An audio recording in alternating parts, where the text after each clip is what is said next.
خوش آمدید. آج ہم ایک بڑے دلچسپ موضوع پر بات کریں، یعنی یہ جو مشکل گفتگو ہوتی ہے نا جی خاص طور پر جب کسی کو کوئی ناگوار بات کہنی ہو، کوئی تنقید کرنی ہو، تو اسے کیسے سنبھالا جائے. آج ہم دیکھیں گے کہ بات چیت کا آغاز اگر مخلصانہ تعریف سے کیا جائے تو یہ کتنا آسان ہو سکتا ہے. بالکل.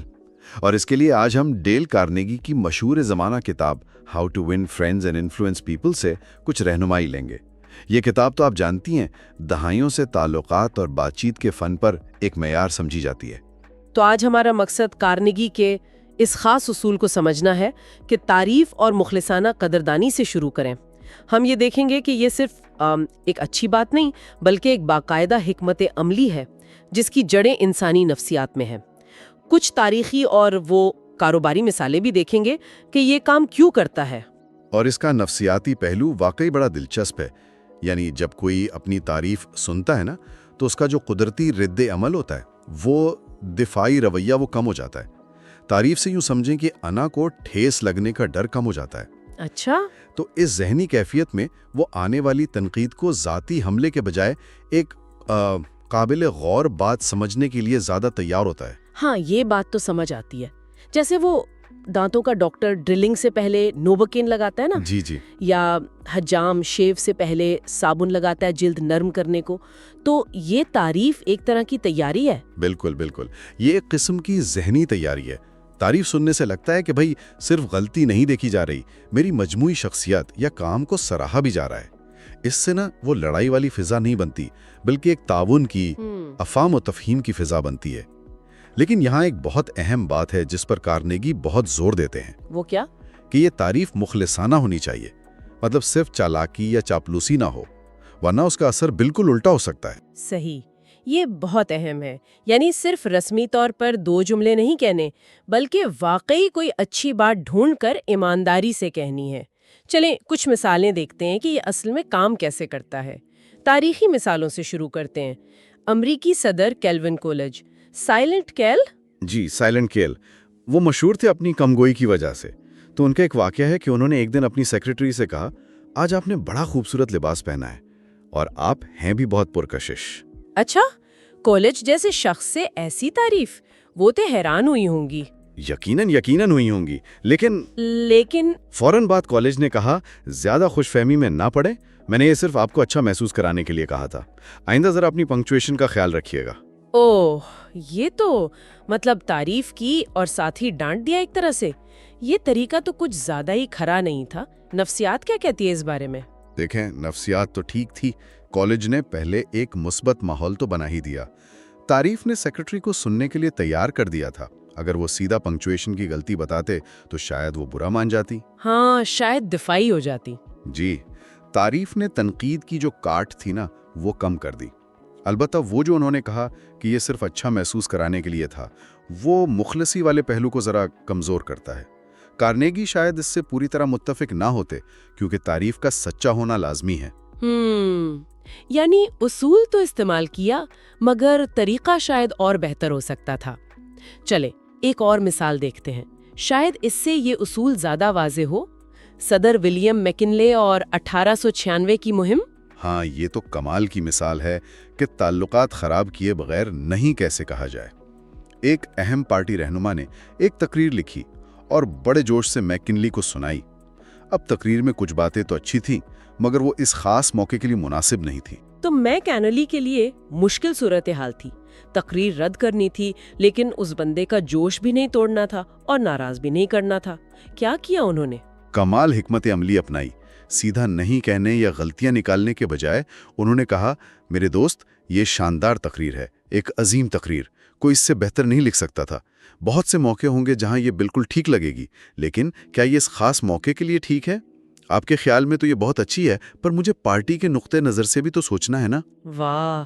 یعنی پہلے تقریر کی، محنت کی، خوب تعریف کی، اسے سراہا اور پھر بہت نرمی سے پارٹی کا حوالہ دے کر اس کی موزونیت پر سوال اٹھا دیا. بالکل. اور پھر بات ختم نہیں کی، انہوں نے اسے راستہ بھی دکھایا. کہا اب آپ گھر جائیں اور میں جو کچھ نکات بتا رہا ہوں ان پر ایک تقریر لکھیں اور مجھے اس کی کاپی بھیجیں. اس سے رہنما کو اپنی غلطی کا احساس بھی ہو گیا اور اصلاح کا موقع بھی مل گیا، وہ بھی بغیر کسی شرمندگی کے. اور نتیجہ کیا نکلا اس کا؟ وہ رہنما میکٹرابلی کی مدد سے ایک بہتر تقریر لکھنے میں کامیاب ہوا اور بعد میں مہم کے بہترین مقررین میں سے ایک بنا۔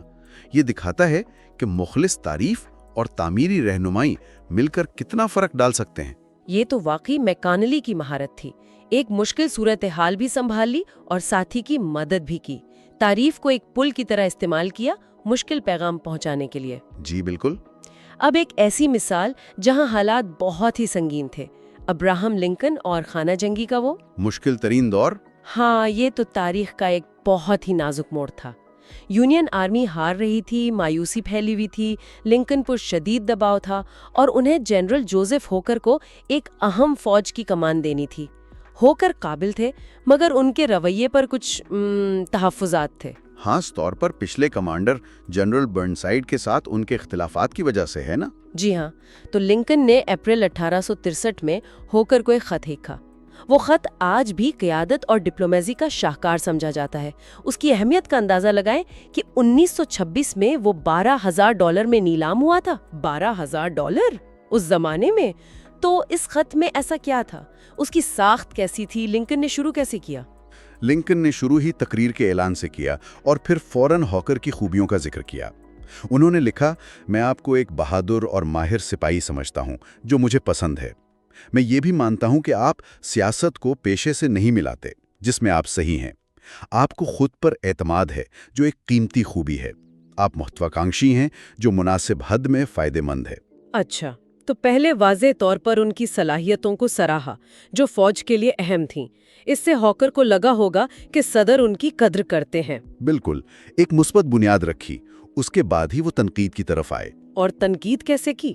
وہ بھی بہت محتاط الفاظ میں۔ لنکن نے لکھا، لیکن میرا خیال ہے کہ جنرل برنسائیڈ کی کمان کے دوران آپ نے اپنی محتواکانکشا کی وجہ سے ان کی راہ میں رکاوٹ ڈالی، اور یہ آپ نے ملک اور ایک قابل افسر کے ساتھ بہت بڑی غلطی کی۔ انہوں نے عامر بننے والی افواہوں کا بھی ذکر کیا، لیکن پھر بہت نرمی سے کہا، کچھ چیزیں ہیں جن کے بارے میں آپ سے پوری طرح مطمئن نہیں ہوں۔ پوری طرح مطمئن نہیں ہوں، یہ کتنی نرم لیکن واضح بات ہے۔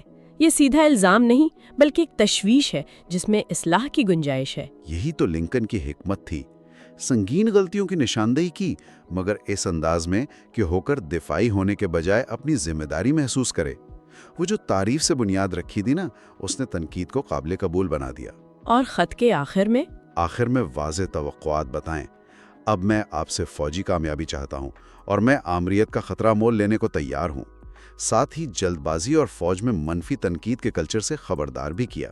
یہ خط تو واقعی اس اصول کی طاقت کا زبردست ثبوت ہے۔ اتنے نازک حالات میں لنکن نے پہلے مخلصانہ تعریف کی، پھر ضروری تنقید کو بہت احتیاط سے بیان کیا اور آخر میں واضح اہداف دیے۔ یہ واقعی ظاہر کرتا ہے کہ یہ اصول کتنی بڑی سطح پر کام کر سکتا ہے۔ بالکل، یہ صرف چھوٹی موٹی باتوں کے لیے نہیں ہے۔ تو یہ تو تھی تاریخ اور قیادت کی بات، لیکن کیا یہ اصول عام کاروباری زندگی میں، دفتروں میں بھی اتنا ہی کام کرتا ہے؟ وہ فیلاڈیلفیا کی وارک کمپنی والے WP گاؤ کا تجربہ کیا تھا؟ ہاں، یہ بھی بڑی دلچسپ مثال ہے۔ گاؤں کی کمپنی ایک بڑی عمارت بنا رہی تھی اور کانسی کا کام کرنے والا ایک ٹھیکیدار تھا۔ وہ وقت پر مال نہیں دے رہا تھا، اب اس سے پورا پروجیکٹ لیٹ ہو رہا تھا اور بھاری جرمانے کا خطرہ تھا۔ تو ظاہر ہے گاؤں پریشان ہوں گے۔ عام طور پر تو ایسی صورت میں فون پر یا میٹنگ میں گرما گرمی ہوتی ہے، دباؤ ڈالا جاتا ہے۔ جی، جسے کارنیگی، ہتھوڑے اور ڈائنامائٹ والا طریقہ کہتے ہیں۔ لیکن گاؤں نے بالکل مختلف کام کیا۔ وہ نیو یارک گئے ٹھیکیدار سے ملنے، اور جا کر سیدھا شکایت کی ہوگی؟ نہیں، یہی تو خاص بات ہے۔ ملاقات شروع ہوئی تو انہوں نے کام کی تاخیر کا ذکر تک نہیں کیا، بلکہ ایک بالکل ہی غیر متوقع بات پوچھ لی۔ پوچھا، کیا آپ کو پتا ہے کہ آپ پورے بروکلن میں اپنے نام کے اکیلے آدمی ہیں؟ کیا کام کی بات چھوڑ کر یہ پوچھا؟ ٹھیکیدار تو حیران رہ گیا ہوگا۔ بالکل، اس نے فوراً ماحول بدل دیا۔ ٹھیکیدار نے فون بک دیکھی، تصدیق کی اور خوش ہو گیا۔ پھر وہ فخر سے اپنے خاندان کے بارے میں بتانے لگا۔ اس کے بعد گاؤں نے اس کے پلانٹ کا دورہ کیا۔ اچھا۔ اور وہاں جا کر پلانٹ کی صفائی، ترتیب اور خاص طور پر وہ جو مشینیں ٹھیکیدار نے خود بنائی تھیں، ان کی بہت تعریف کی۔ تو پہلے ذاتی سطح پر رابطہ بنایا، پھر اس کے کام کی، اس کی مہارت کی حقیقی تعریف کی۔ جی ہاں، اس سے ٹھیکیدار کو یہ لگا کہ گاؤ صرف ایک کلائنٹ نہیں جو کام نکلوانے آیا ہے، بلکہ وہ اس کے کام اور اس کی شخصیت کی واقعی قدر کرتا ہے۔ تو پھر نتیجہ کیا نکلا؟ کیا گاؤ کو کہنا پڑا کہ بھائی میرا کام جلدی کرو؟ کہنا ہی نہیں پڑا۔ لنچ کے بعد ٹھیکیدار نے خود ہی کہا، چلیں اب کام کی بات کرتے ہیں، مجھے پتا ہے آپ کیوں آئے ہیں۔ مجھے بالکل امید نہیں تھی کہ ہماری ملاقات اتنی اچھی رہے گی۔ آپ واپس جائیں، میں وعدہ کرتا ہوں آپ کا سامان سب سے پہلے بن کر بھیجا جائے گا، چاہے مجھے دوسروں کے آرڈر روکنے پڑیں۔ واہ، بغیر مانگے ہی کام ہو گیا۔ بالکل، یہ ہے مخلصانہ تعریف اور دلچسپی کی طاقت۔ گاؤں نے پہلے تعلق بنایا، اعتماد جیتا اور مسئلہ خود بخود حل ہو گیا۔ یہ اس ہتھوڑے اور ڈائنامائٹ والے طریقے سے کتنا بہتر ہے۔ صحیح بات ہے۔ ایک اور مثال جو شاید دفتری ماحول کے زیادہ قریب ہے، ڈوروتھی روبلیوسکی اور ان کی نئی ٹیلر ٹرینی۔ ہاں، یہ مسئلہ تو بہت سے مینیجرز کو درپیش ہوتا ہے۔ ایک نئی ٹرینی تھی، وہ گاہکوں سے تو بہت اچھی تھی، مطلب دوستانہ، ملنسار، لیکن دن کے آخر میں کیش بیلنس کرنے میں سست تھی اور غلطیاں بھی کرتی تھی۔ تو ہیڈ ٹیلر نے کہا کہ اسے نکال دو۔ جی، سفارش یہی تھی۔ اب ڈوروتھی سیدھا جا کر اسے ڈانٹ سکتی تھی یا وارننگ دے سکتی تھی، لیکن انہوں نے کیا کیا؟ انہوں نے پہلے خود دیکھا۔ انہیں نظر آیا کہ واقعی وہ کسٹمر سروس میں بہت اچھی ہے، لین دین بھی ٹھیک کرتی ہے، مسئلہ صرف بیلنس کرنے کے طریقے کا تھا۔ تو دفتر بند ہونے کے بعد وہ ٹرینی کے پاس گئی۔ وہ بیچاری گھبرائی ہوئی تھی، شاید سوچ رہی تھی کہ آج نوکری گئی۔ مگر ڈوروتھی نے شروع کیا تعریف سے۔ انہوں نے کہا کہ وہ کتنی خوش ہیں کہ وہ گاہکوں سے اتنی اچھی طرح پیش آتی ہے، کتنی دوستانہ ہے اور کام کتنی تیزی اور ٹھیک سے کرتی ہے۔ اس سے اس کی گھبراہٹ یقیناً کم ہوئی ہوگی، اسے لگا ہوگا کہ میری اچھی چیزیں بھی نوٹ کی گئی ہیں۔ بالکل۔ پھر ڈوروتھی نے کہا، مجھے یقین ہے تم باقی کاموں کی طرح یہ بیلنس کرنا بھی سیکھ سکتی ہو۔ چلو ہم مل کر اس طریقے کا جائزہ لیتے ہیں۔ یہ نہیں کہا کہ تم غلط کر رہی ہو یا تمہیں سیکھنا پڑے گا، بلکہ کہا جائزہ لیتے ہیں۔ یہ ایک کم دھمکی آمیز لگتا ہے۔ اور اس کا کیا نتیجہ نکلا؟ تعریف سے ٹرینی کا اعتماد بڑھ گیا تھا۔ وہ اب دفاعی نہیں تھی بلکہ سیکھنے کو تیار تھی۔ اس نے فوراً ڈوروتھی کی باتیں سمجھی، ان پر عمل کیا اور جلدی بیلنس کرنے میں ماہر ہو گئی۔ جو لڑکی نکالی جانے والی تھی وہ ایک کامیاب ملازم بن گئی۔ یہ تو کمال کی بات ہے۔ اور یہ مثال خاص طور پر اہم ہے کیونکہ یہ دکھاتی ہے کہ جب آپ کسی کی خوبیوں کو مانتے ہیں نا تو اس کی خود اعتمادی بڑھتی ہے، اور جب لوگ پر اعتماد ہوں تو وہ نئی چیزیں سیکھنے اور رہنمائی قبول کرنے کے لیے زیادہ تیار ہوتے ہیں۔ تعریف نے یہاں سیکھنے کا راستہ آسان کر دیا۔ تو ان ساری مثالوں سے، چاہے وہ صدور ہوں، سی ای اوز ہوں یا عام مینیجر، ایک ہی بنیادی اصول نکلتا ہے جو ڈیل کارنیگی نے پہلے نمبر پر رکھا ہے: تعریف اور مخلصانہ قدردانی کے ساتھ شروعات کریں۔ بالکل، اور یہ سمجھنا ضروری ہے کہ یہ صرف کوئی چالاکی نہیں ہے، اس کی بنیاد انسانی فطرت کی گہری سمجھ پر ہے۔ جب ہم کسی کی سچی خوبی کو مانتے ہیں تو ہم ایک مضبوط رشتہ بناتے ہیں، اس سے مشکل بات کہنا آسان ہو جاتا ہے۔ یہ اصول ہماری ذاتی زندگی میں، خاندان میں، دوستوں کے ساتھ، کام کی جگہ پر، ہر جگہ کام آتا ہے۔ لیکن ایک سوال ذہن میں آتا ہے، کیا یہ ہمیشہ کام کرتا ہے؟ کبھی ایسا نہیں لگتا کہ پہلے تعریف پھر تنقید یہ تھوڑا مصنوعی سا ہے، جیسے وہ سینڈوچ ٹیکنیک ہوتی ہے؟ اس سے کیسے بچا جائے؟ بہت اچھا سوال ہے۔ کارنیگی اسی لیے مخلصی اور وضاحت پر بہت زور دیتے ہیں۔ عام سی تعریف جیسے تم اچھا کام کر رہے ہو، اس کے فوراً بعد تنقید واقعی مصنوعی لگ سکتی ہے۔ صحیح۔ لیکن اگر آپ کسی خاص خوبی یا کوشش کی نشاندہی کریں جس کی آپ واقعی قدر کرتے ہیں، جیسے جس طرح تم نے پچھلے پروجیکٹ میں تفصیلات پر توجہ دی، وہ کمال تھی، تو یہ زیادہ حقیقی لگتی ہے۔ دوسری بات، تعریف اور تنقید کے درمیان وہ جو لیکن کا لفظ ہے نا، ہاں، اس سے بچنا بہتر ہے۔ جیسے ڈوروتھی نے کیا، تعریف کے بعد کہا چلو جائزہ لیتے ہیں، یہ نہیں کہا لیکن تم بیلنس کرنے میں سست ہو۔ اس سے بات کا بہاؤ بہتر رہتا ہے۔ یہ واقعی مفید ٹپ ہے۔ تو خلاصہ یہ ہے کہ جب بھی کوئی مشکل بات کہنی ہو، تنقید ہو، درخواست ہو یا کسی رویے کو بدلنے کی بات ہو، تو گفتگو کا آغاز دوسرے شخص کی کسی حقیقی خوبی یا کوشش کی مخلصانہ تعریف سے کرنا ایک طاقتور طریقہ ہے۔ جی ہاں، یہ نہ صرف گفتگو کو مثبت بناتا ہے بلکہ دوسرے کو سننے اور سمجھنے کے لیے تیار کرتا ہے۔ یہ عزت دینے کا بھی ایک طریقہ ہے۔ تو آج کی اس گفتگو کے آخر میں یہ سوچ آتی ہے کہ ہم اس اصول کو اپنی زندگی میں کیسے بہتر طریقے سے استعمال کر سکتے ہیں۔